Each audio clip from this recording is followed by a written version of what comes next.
أعوذ بالله من الشيطان الرجيم. بسم الله الرحمن الرحيم. واتبعوا ما تتلو الشياطين على ملك سليمان وما كفر سليمان ولكن الشياطين كفروا يعلمون الناس السحر وما أنزل على الملكين ببابل هاروت وماروت وما يعلمان من أحد حتى يقولا إنما نحن فتنة فلا تكفر فيتعلمون منهما ما يفرقون به بين المرء وزوجه وما هم بضارين به من أحد إلا بإذن الله ويتعلمون ما يضرهم ولا ينفعهم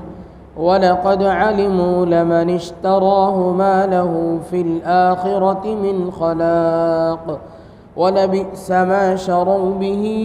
أنفسهم لو كانوا يعلمون. صدق اللہ العظیم. واتبعوا ما تتلو الشیاطین علی ملک سلیمان، اور پیچھے ہو لیے اس علم کے جو پڑھتے تھے شیطان سلیمان علیہ السلام کی بادشاہت کے وقت. وما کفر سلیمان، اور کفر نہیں کیا سلیمان علیہ السلام نے. ولکن الشیاطین کفروا، لیکن شیطانوں نے کفر کیا. یعلمون الناس السحر، کہ سکھلاتے تھے لوگوں کو جادو. وما انزل علی الملکین ببابل ہاروت وماروت، اور اس علم کے پیچھے ہو لیے جو اترا دو فرشتوں پر شہر بابل میں، جن کا نام ہاروت اور ماروت ہے. وما يعلمان من احد حتى يقولا انما نحن فتنة فلا تكفر، اور نہیں سکھاتے تھے وہ دونوں فرشتے کسی کو جب تک یہ نہ کہہ دیتے تھے کہ ہم تو آزمائش کے لیے ہیں، سو تو کافر مت ہو. فيتعلمون منهما ما يفرقون به بين المرء وزوجه، پھر ان سے سیکھتے تھے وہ جادو جس سے جدائی ڈالتے ہیں مرد اور عورت میں. وما هم بضارین به من احد الا باذن اللہ، اور وہ اس سے نقصان نہیں کر سکتے کسی کا بغیر اللہ کے حکم کے. ويتعلمون ما يضرهم ولا ينفعهم، اور سیکھتے ہیں وہ چیز جو نقصان کرے ان کا اور فائدہ نہ کرے. وَلَقَدْ عَلِمُوا لَمَنِ اشْتَرَاهُ مَا لَهُ فِي الْآخِرَةِ مِنْ خَلَاقٍ، اور خوب جان چکے ہیں کہ جس نے اختیار کیا جادو کو، نہیں اس کے لیے آخرت میں کچھ حصہ. وَلَبِئْسَ مَا شَرَوْا بِهِ أَنفُسَهُمْ، اور بہت ہی بری چیز ہے جس کے بدلے بیچا انہوں نے اپنے آپ کو. لَوْ كَانُوا يَعْلَمُونَ، اگر ان کو سمجھ ہوتی. بزرگان محترم اور میرے عزیز ساتھیوں، یہ سورہ بقرہ کی آیت نمبر 102 ہے. آج میں نے ایک ہی آیت پڑھی ہے اور اس کا ترجمہ آپ کے سامنے پیش کیا ہے. جیسا کہ اس سے پہلے آپ حضرات کے سامنے کچھ تفصیلات آئی تھیں کہ یہودیوں کی شرارتوں کا اور یہودیوں کی بے راہ روی کا اللہ تبارک و تعالی گزشتہ کئی آیتوں سے، بہت پہلے سے اللہ تبارک و تعالی اس صورت میں تذکرہ فرماتے چلے آ رہے ہیں. اسی کا تسلسل ہے کہ یہود حضرت سلیمان علیہ السلام کے زمانے میں جو یہود تھے، وہ بعض لوگوں نے کہا کہ حضرت سلیمان علیہ السلام کے زمانے میں جو لوگ یہود تھے ان کے بارے میں ہے کہ ان کی یہ کیفیت تھی کہ وہ معجزے کو اور انبیاء علیہ السلام کی تعلیمات کو چھوڑ کر جادو کی طرف جاتے تھے اور جادو سیکھنے کی کوشش کرتے تھے. بعض لوگوں نے کہا کہ یہ میرے اور آپ کے آقا جناب محمد الرسول اللہ صلی اللہ علیہ وسلم کے زمانے کی بات ہے کہ آپ علیہ الصلاۃ والسلام کے زمانے کے لوگ اس طرح کرتے تھے کہ نبی کی تعلیمات کو بھی انہوں نے اختیار نہیں کیا اور اپنی جو کتاب تھی تورات اس کی طرف بھی وہ متوجہ نہیں ہوئے، تورات کی طرف بھی انہوں نے توجہ نہیں کی۔ اگر وہ تورات پر بھی غور و فکر کر لیتے تو اس میں بھی آپ علیہ الصلاۃ والسلام کی حقانیت کی دلائل موجود ہیں، جس کی بنیاد پر وہ آپ علیہ الصلاۃ والسلام پر ایمان لا سکتے تھے۔ لیکن انہوں نے نہ تورات کو مانا، نہ قرآن کریم کو مانا، نہ اللہ کے نبی علیہ الصلاۃ والسلام کی تعلیمات کو مانا، نہ اسے سمجھنے کی کوشش کی، بلکہ وہ جادو کے پیچھے پڑے رہے۔ بعض حضرات نے کہا کہ مطلق یہودیوں کی طرف اس کا مرجع لوٹتا ہے۔ اس سے واتبعوا سے مراد حضرت سلیمان علیہ السلام کے زمانے کے یہودی بھی ہیں اور آپ علیہ الصلاۃ والسلام کے یہودی بھی ہیں، تو اس اعتبار سے دونوں طرح کے معنی اس میں ہو سکتے ہیں کہ حضرت سلیمان علیہ الصلاۃ والسلام کے زمانے میں اور آپ کے زمانے سے پہلے اور اس کے بعد بھی کئی زمانے تک جادو کا بہت زیادہ چرچا تھا۔ اسی لیے اللہ تبارک و تعالیٰ جس زمانے میں جس کا چرچا پرچا زیادہ ہوتا ہے، حضرات انبیاء کرام علیہم الصلاۃ والسلام کے ہاتھوں اسی طرح کے معجزات اللہ تبارک و تعالیٰ ان کے ہاتھوں سے اس کا ظہور فرماتے ہیں۔ چنانچہ حضرت موسیٰ علیہ الصلاۃ والسلام کے زمانے میں بھی جادو کا بہت بول بالا تھا، بہت زیادہ چرچا پرچا تھا، تو اللہ تبارک و تعالیٰ نے حضرت سیدنا موسیٰ علیہ الصلاۃ والسلام کے دست حق پرست سے بھی، ان کے دست مبارک سے بھی بہت سے ایسے محیر العقول اور بہت سے حیران کن کارنامے اللہ تبارک و تعالیٰ نے معجزانہ طور پر حضرت سیدنا موسیٰ علیہ الصلاۃ والسلام کے ہاتھ سے ظاہر فرمائے، جس کے مقابل میں جادو اور جادوگر اور جادو بالکل ان کے سامنے حیض تھی، اس کی کوئی حیثیت نہ رہی۔ اسی طرح حضرت سلیمان علیہ الصلاۃ والسلام کے زمانے میں بھی اس کا زیادہ چرچا پرچا تھا، تو اللہ تبارک و تعالیٰ نے حضرت سلیمان علیہ الصلاۃ والسلام کو ایسی طاقت عطا فرمائی اور ایسی بادشاہت اور ایسی حکمرانی عطا فرمائی جو اس سے پہلے کسی کو اللہ نے نہ دیا، نہ اس کے بعد کسی کو اللہ نے عطا فرمائی۔ تو اس طرح کے اللہ تبارک و تعالیٰ معجزانہ طور پر اللہ تبارک و تعالیٰ نے حضرت سلیمان علیہ الصلاۃ والسلام کو اپنی قدرت سے معجزے کے طور پر اللہ نے بہت ساری چیزوں پر انہیں کنٹرول عطا فرمایا۔ وہ بادشاہ تھے انسانوں کے بھی، وہ بادشاہ تھے جانوروں کے بھی، وہ بادشاہ تھے چرند و پرند کے بھی۔ اللہ نے ساری مخلوقات کو ان کے لیے مسخر، ان کے تابع کر دیا تھا۔ تو اس زمانے میں چونکہ جادو کا بھی زیادہ بول بالا تھا، جادو بھی زیادہ مشہور تھی اس وقت، اس زمانے میں تو جادو بھی زیادہ مشہور تھا، تو اس زمانے میں لوگ حضرات انبیاء کرام علیہم الصلاۃ والسلام کے معجزے اور جادو میں خلط ملط کر دیتے تھے۔ حضرات انبیاء کرام علیہم الصلاۃ والسلام کے جو معجزے تھے اسے بعض لوگ یہ کہتے تھے کہ جادو کا کام ہے، جادوئی عمل ہے۔ حضرت سلیمان علیہ الصلاۃ والسلام کے ہاتھ میں جتنی چیزوں کا کنٹرول ہے، ان کے پاس ایک بہت بڑا جادو ہے جس کی بنا پر وہ یہ سب کر رہے ہیں۔ اور کوئی جادوگر کھڑا ہو جاتا تھا اپنی جادو کی بنیاد پر، یہ کہتا تھا کہ دیکھو میرے ہاتھ سے بھی محیر العقول کارنامے، عقلوں کو حیران کرنے والے کارنامے میرے ہاتھ سے بھی پیش آ رہے ہیں، تو میں بھی نبی ہوں۔ اس طریقے سے ایک دوسرے میں گڑبڑ کر دیتے تھے کہ ایک دوسرے میں خلط ملط کر دیتے تھے کہ یہ جادو اور معجزے میں فرق تاکہ امت نہ کر پائے، اور جادوگر اور نبی میں امت کو امتیاز حاصل نہ ہو، لوگ اسے تمیز نہ کر سکیں اور پھر نبوی تعلیمات بیکار چلے جائیں۔ اس طرح کی سازش کر کے لوگ ایک طرح کی گویا اس وقت چال چلتے تھے۔ تو اللہ تبارک و تعالیٰ نے اس زمانے میں حضرت سلیمان علیہ الصلاۃ والسلام کے زمانے میں ایک شہر ہے بابل نام کا، یہ شہر پڑتا ہے جغرافیائی اعتبار سے ما بین النہرین، نے دو نہروں کے درمیان کا علاقہ، دریائے دجلہ اور دریائے فرات، اس دو کے درمیان کا علاقہ ہے۔ جو علاقے ہیں اس میں جو بستیاں ہیں انہی میں سے ایک بستی ہے بابل بھی اور کوفہ بھی۔ کوفہ کے قریب عراق میں یہ علاقہ بابل نام کا ہے۔ اللہ تبارک و تعالیٰ نے اس وقت اس زمانے میں 2 فرشتے مبعوث فرمائے، 2 فرشتے بھیجے اللہ تبارک و تعالیٰ نے، تاکہ وہ امت کو یہ بتلا سکیں کہ جادو کیا چیز ہے۔ چنانچہ وہ فرشتے جن کا نام تھا ہاروت اور ماروت، بعض لوگوں نے ان کو نیک لوگوں سے بھی تعبیر کیا ہے، بعض لوگوں نے کہا کہ فرشتے نہیں تھے، اللہ کے نیک بندے تھے، اللہ نے ان کے ہاتھ میں اعلیٰ قسم کے جادو کا مظاہرہ فرمایا، وہ لوگوں کو جادو کے بارے میں بتلاتے تھے، جادو کے کلمات کیا ہیں، اس کی تاثیر کیا ہے، اور اللہ نے حضرات انبیاء کرام علیہم السلام کو جو معجزہ دیا ہے ان میں اور ان میں کیا فرق ہے، یہ بتلانے کے لیے ہاروت اور ماروت نام کے فرشتوں کو اللہ نے بھیجا۔ چنانچہ یہ فرشتے آئے، ان فرشتوں نے امت کے سامنے جادو پیش کیا، جادو کو سکھایا۔ جادو کو سکھانے کا مطلب یہ نہیں ہے کہ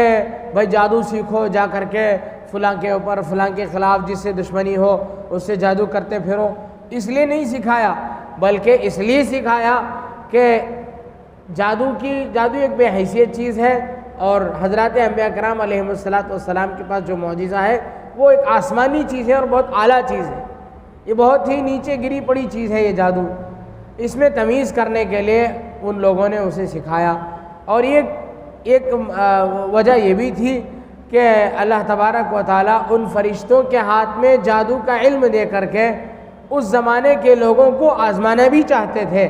کہ جادو کی تعلیمات کو سیکھ کر کون اس سے بچتا ہے اور کون اسے مس یوز کرتا ہے، کون اس کا غلط استعمال کرتا ہے، یہ بھی دیکھنا اللہ تبارک و تعالیٰ کو منظور تھا۔ تو جو فرشتے تھے اس زمانے میں، ان فرشتوں نے جادو کو سکھاتے ہوئے ان لوگوں نے باقاعدہ یہ کہہ دیا تھا، لوگوں سے وہ لوگ کہتے تھے، وہ فرشتے کہتے تھے کہ دیکھو یہ جادو ہے، اس کا غلط استعمال نہ کرنا، اللہ تبارک و تعالیٰ نے ہمیں تمہاری آزمائش ہی کے لیے بھیجا ہے،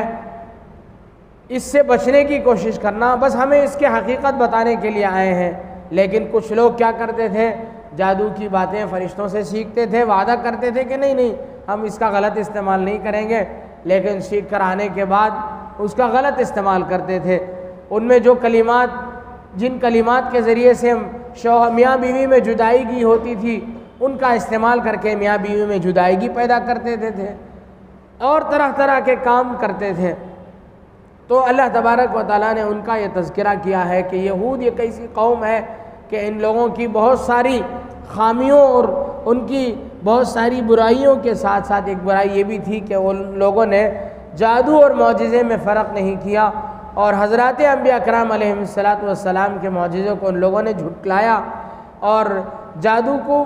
حقیقت سمجھ بیٹھے، جس کی بنا پر انہیں ہدایت کی توفیق نہیں ہوئی۔ تو آگے چلتے ہوئے آپ دیکھ سکتے ہیں وَاتَّبَعُوا مَا تَتْلُو الشَّيَاطِينُ عَلَى مُلْكِ سُلَيْمَانَ،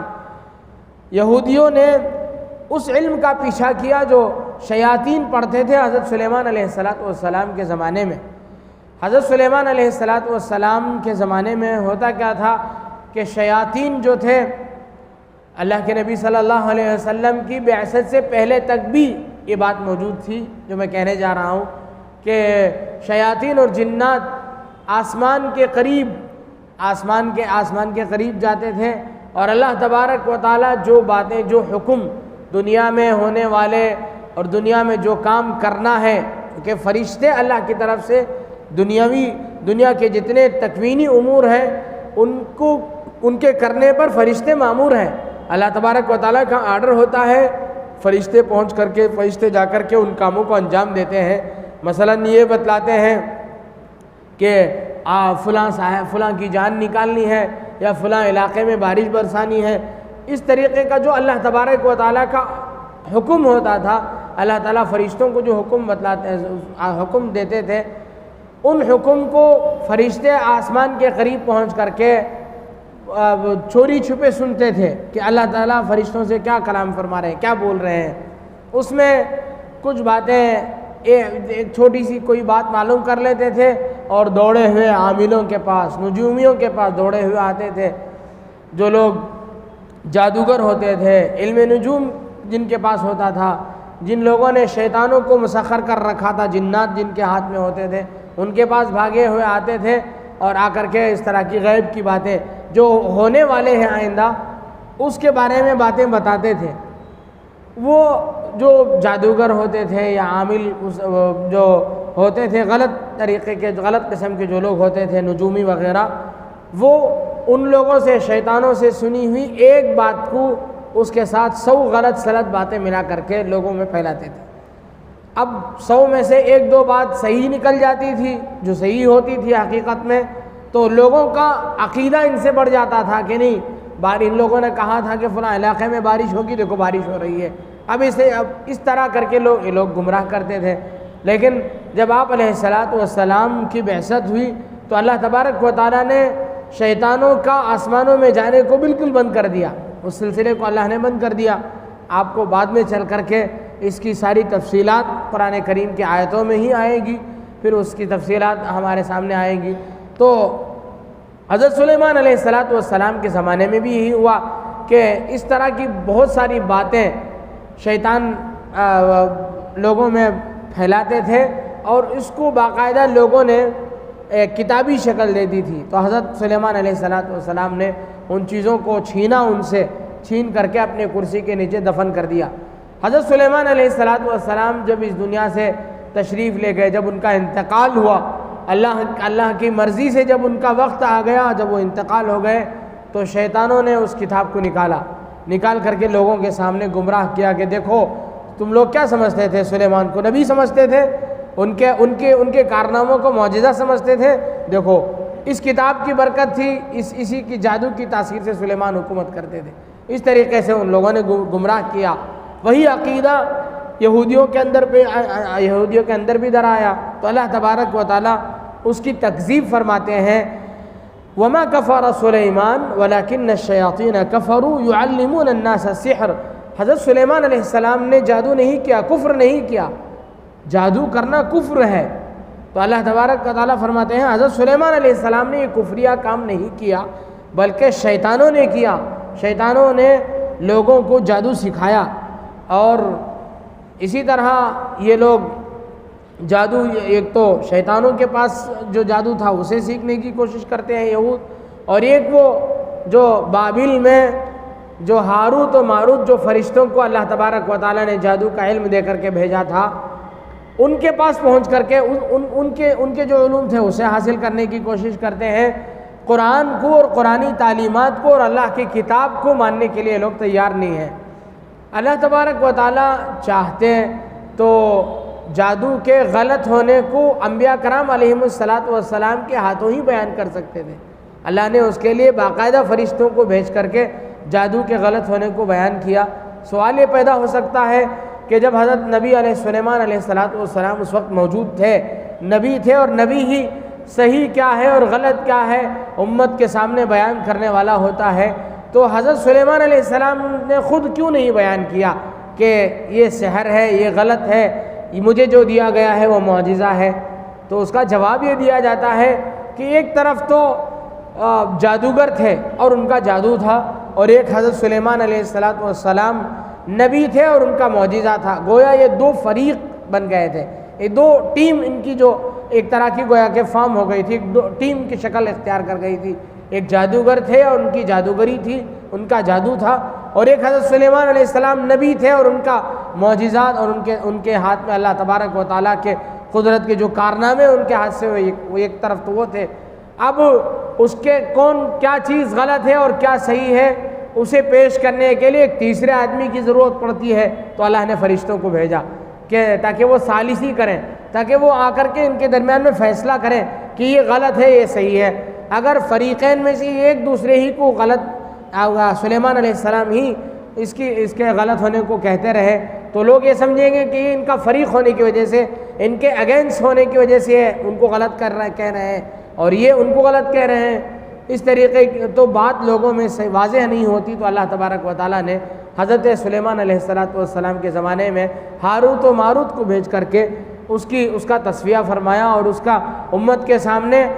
یہ واضح فرمایا کہ جادو الگ چیز ہے، جادوگر الگ ہے، اور حضرات انبیاء کرام علیہ السلام کی شان بہت اونچی ہے، اور ان کے ہاتھ میں جو معجزات دیے جاتے ہیں ان کی حیثیت ہی کچھ اور ہے۔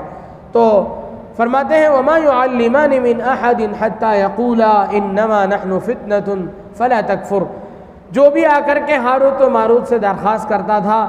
کہ آپ ہمیں جادو کے کیا کلمات ہیں وہ سکھائیے، تو وہ کہتے تھے کہ دیکھو